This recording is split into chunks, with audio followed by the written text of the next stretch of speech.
This is the Air Force U-2, a versatile tool of upper altitude research. In June of 1960, this unusual aircraft completed a 3-year program aimed at measuring amounts of radioactive fallout in the upper atmosphere generated by nuclear testing. Paper filters in the U-2's nose cone trap particles for later analysis. A small port in the nose cone admits the airflow to the filters. The U-2 flights in the high-altitude sampling program were flown from bases in North Dakota, New York, Texas, Puerto Rico, and Argentina, which covered the Western Hemisphere from the Arctic to the Antarctic. The U-2, configured like a glider, can cruise at altitudes up to 70,000 feet for 7 hours and cover 3,000 miles during this period. Note that on the takeoff roll, the outrigged gear drop off as the plane picks up speed.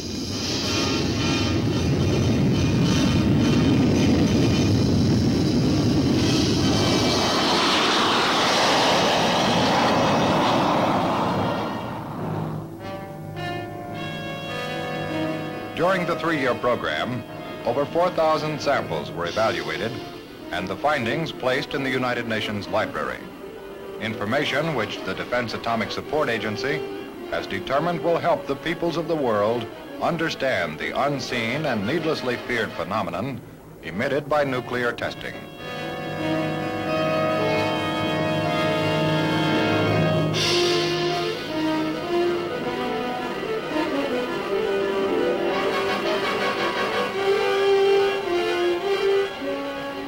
Air Force U-2, an aircraft with unusual performance characteristics and a unique design, has contributed greatly to this nation's efforts to study and evaluate the presence of radioactive debris in the Earth's atmosphere, a highlight of 1960 research activities.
Neither the United States of America nor the world community of nations can tolerate deliberate deception and offensive threats on the part of any nation, large or small.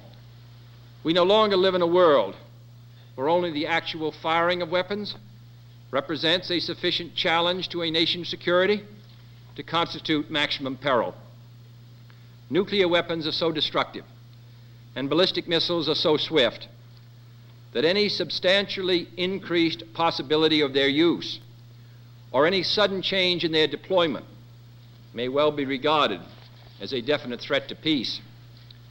For many years, both the Soviet Union and the United States, recognizing this fact, have deployed strategic nuclear weapons with great care, never upsetting the precarious status quo, which ensured that these weapons would not be used in the absence of some vital challenge. Our own strategic missiles have never been transferred to the territory of any other nation under a cloak of secrecy and deception. And our history, unlike that of the Soviets since the end of World War II, demonstrates that we have no desire to dominate or conquer any other nation or impose our system upon its people. Nevertheless, American citizens have become adjusted to living daily on the bullseye of Soviet missiles located inside the USSR or in submarines. In that sense, missiles in Cuba add to an already clear and present danger. Although it should be noted, the nations of Latin America have never previously been subjected to a potential nuclear threat. But this secret, swift, extraordinary buildup of communist missiles in an area well known to have a special and historical relationship to the United States and the nations of the Western Hemisphere, in violation of Soviet assurances and in defiance of American and hemispheric policy, this sudden, clandestine decision to station strategic weapons for the first time outside of Soviet soil is a deliberately provocative and unjustified change in the status quo, which cannot be accepted by this country if our courage and our commitments are ever to be trusted again by either friend or foe. The 1930s taught us a clear lesson. Aggressive conduct, if allowed to go unchecked and unchallenged, ultimately leads to war. This nation is opposed to war. We are also true to our word. Our unswerving objective, therefore, must be to prevent the use of these missiles against this or any other country, and to secure their withdrawal or elimination from the Western Hemisphere. Our policy has been one of patience and restraint, as befits a peaceful and powerful nation which leads a worldwide alliance. We have been determined not to be diverted from our central concerns by mere irritants and fanatics. But now further action is required, and it is underway, and these actions may only be the beginning. We will not prematurely or unnecessarily risk the course of worldwide nuclear war, in which even the fruits of victory would be ashes in our mouth. But neither will we shrink from that risk at any time it must be faced. Acting, therefore, in the defense of our own security and of the entire Western Hemisphere, and under the authority entrusted to me by the Constitution, as endorsed by the resolution of the Congress, I have directed that the following initial steps be taken immediately. First, to halt this offensive buildup, a strict quarantine on all offensive military equipment under shipment to Cuba is being initiated. All ships of any kind bound for Cuba, from whatever nation or port, will, if found to contain cargoes of offensive weapons, be turned back. This quarantine will be extended, if needed, to other types of cargo and carriers. We are not at this time, however, denying the necessities of life, as the Soviets attempted to do in their Berlin blockade of 1948. Second, I have directed the continued and increased close surveillance of Cuba and its military buildup. The foreign ministers of the OAS, in their communique of October 6, rejected secrecy on such matters in this hemisphere. Should these offensive military preparations continue, thus increasing the threat to the hemisphere, further action will be justified. I have directed the armed forces to prepare for any eventualities, and I trust that in the interest of both the Cuban people and the Soviet technicians at the sites, the hazards to all concerned of continuing this threat will be recognized. Third, it shall be the policy of this nation to regard any nuclear missile launched from Cuba against any nation in the Western Hemisphere as an attack by the Soviet Union on the United States, requiring a full retaliatory response upon the Soviet Union. Fourth, as a necessary military precaution, I have reinforced our base at Guantanamo, evacuated today the dependents of our personnel there, and ordered additional military units to be on a standby alert basis. Fifth, we are calling tonight for an immediate meeting of the Organization of Consultation under the Organization of American States to consider this threat to hemispheric security and to invoke Articles 6 and 8 of the Rio Treaty in support of all necessary action. The United Nations Charter allows for regional security arrangements, and the nations of this hemisphere decided long ago against the military presence of outside powers. Our other allies around the world have also been alerted. Sixth, under the Charter of the United Nations, we are asking tonight that an emergency meeting of the Security Council be convoked without delay to take action against this latest Soviet threat to world peace. Our resolution will call for the prompt dismantling and withdrawal of all offensive weapons in Cuba under the supervision of UN observers before the quarantine can be lifted.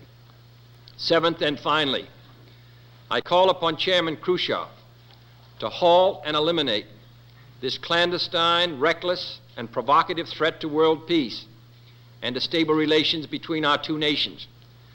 I call upon him further to abandon this course of world domination and to join in an historic effort to end the perilous arms race and to transform the history of man.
Reconnaissance, the ability to see what the enemy is doing, has always been the battlefield commander's first priority.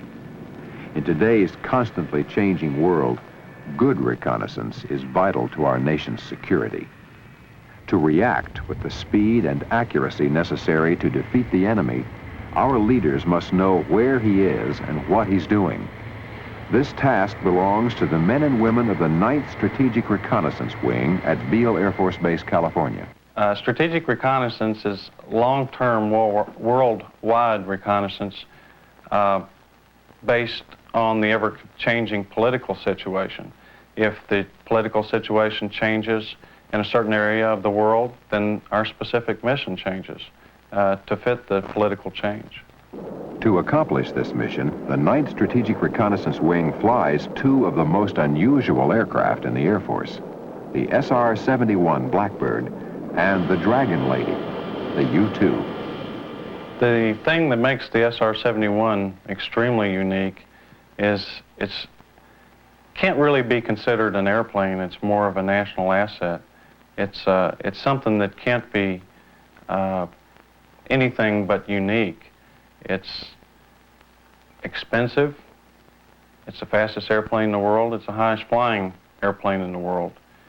There's nothing like it. There hasn't been anything like it for 16 years. A typical mission day for us starts 3 hours prior to takeoff at base operations. We file our paperwork, and from there we go down to our physiological support division, which prepares a breakfast for us, a high-protein meal. After that, we go down and dress in our pressure suits. Pre-flight preparations are also done by another set of 2 SR crew members who prepare the airplane for the flight. We go out to the airplane about an hour prior to takeoff. PSD technicians strap us into the aircraft. Once we're strapped in, the airplane's ready to go. It's just a matter of me starting engines and taxiing and running the engines and not much more prior to takeoff. When the aircraft is cruising at speed, to give you an idea of how fast it's going, if you could be behind it with a 30-06 and could shoot a bullet up the tailpipe, the aircraft is going faster than the bullet itself. So we would, in that fact, outrun the bullet. The U-2 is a very unique airplane. It's designed to fly very high for long periods of time, and it fulfills the mission of strategic reconnaissance throughout the world. The job is challenging for a variety of reasons. We operate in a high-exposure environment. Any mistake we might make, any slip-up we might do would have far-reaching results.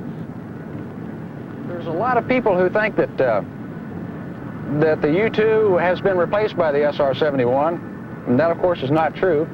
Most of the U-2 pilots that are here in the program didn't give a thought to applying to the SR-71 program because the U-2 type of mission appealed to them a whole lot more than the type of mission that the SR flies. It has a different appeal all its own. The U-2 is a type of airplane, I think, that appeals to the type of person who likes to fly by himself and fly where nobody else flies. I think the primary negative aspect of the job, the one that's normally mentioned, is the high TDY rate. I think that it's all a matter of perspective, though. My first 3 years out of pilot training, I was in Southeast Asia for 2 full years. During that time, the TDY rate now is great compared to that. I'm what you call a mobile controller. We use El Caminos here mostly because it's a lightweight vehicle, it's kind of a utility vehicle, and it's also got a pretty good engine in it that can catch up with the airplane as the pilot's trying to land down the runway. The view from the cockpit is really, really poor, and because of this, the pilot needs all the help he can get in determining how high he is from the runway when the airplane actually stalls. The airplane's designed to be stalled about 1 to 2 feet above the ground, and it's extremely critical that he stall no higher than this. So we've got a man in the mobile here who's chasing the airplane down the runway, generally between 70 to 80 miles an hour, and giving him altitude calls in feet above the runway. There's 8 at the T, down to 6, 5, 4, 3, 3 feet, 2.5, 2 feet, tail's way up at 2 feet, 1 foot, tail's way up at 1 foot. 1 foot, tail's coming down, 6 inches, 6 inches, hold it off.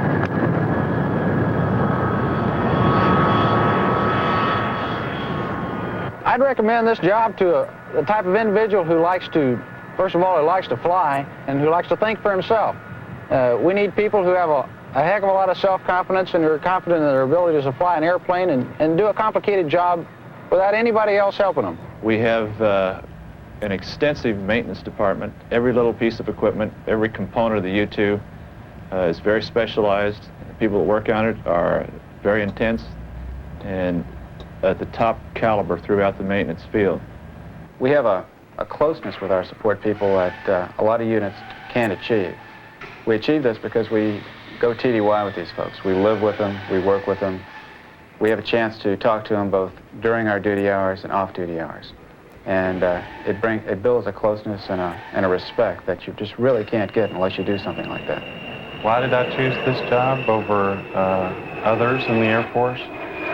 First, it's the fastest airplane in the world. It's the highest flying. It's that mountain that has to be climbed. I think that one of my main reasons is the challenge of doing the job itself and also accomplishing a mission that is vital to our national security. It has to be done. We do it, and we do it well, and we're darn proud of it.